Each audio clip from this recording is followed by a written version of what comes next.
ತೆಗೀರಿ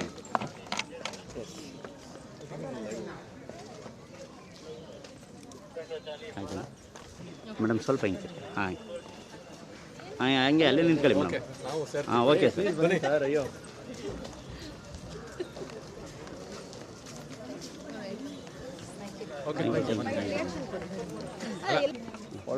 ತೆಗೀರಿ ಆಯಿತು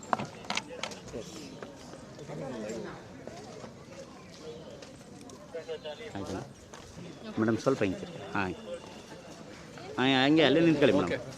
ಹಾಂ ಓಕೆ ಸರ್. ಅಯ್ಯೋ ಇದು ನನ್ನ 3ನೇ ವೋಟ್ ಆಗುತ್ತೆ. ಆ್ಯಂಡ್ ಫಸ್ಟ್ ಟೈಮ್ ವೋಟರ್ಸ್ಗೆ ಎಷ್ಟೋ ಜನ ಈ ನಡುವೆ ವೋಟೇ ಮಾಡ್ತಾ ಇಲ್ಲ, ಎಸ್ಪೆಷಲಿ ಗೌರ್ಮೆಂಟ್ ರಜಾ ಇದೆ ಅಂತ ಎಲ್ಲರೂ ಊರಿಗೆಲ್ಲ ಹೋಗ್ತಾ ಇದ್ದಾರೆ. ಸೊ ಪ್ಲೀಸ್ ಇದು ಒಂದು ಡ್ಯೂಟಿ ನಿಮ್ಮದು, ಆ್ಯಂಡ್ ವೋಟ್ ಮಾಡಿ. ಹೇಗೆ ಅನ್ನಿಸ್ತು ಫ್ಯಾಮಿಲಿ ಜೊತೆ ಬಂದು ವೋಟ್ ಮಾಡಿದ್ದೀರಾ? ಚೆನ್ನಾಗಿ ಅನಿಸ್ತು. ಬರ್ತಾ ಇದೆ ಆಲ್ವೇಸ್, ಇಲ್ಲೇ ನಮ್ಮ ಕೌಂಟ್ರ್ ಇಲ್ಲೇ ಇರುತ್ತೆ. ಸೊ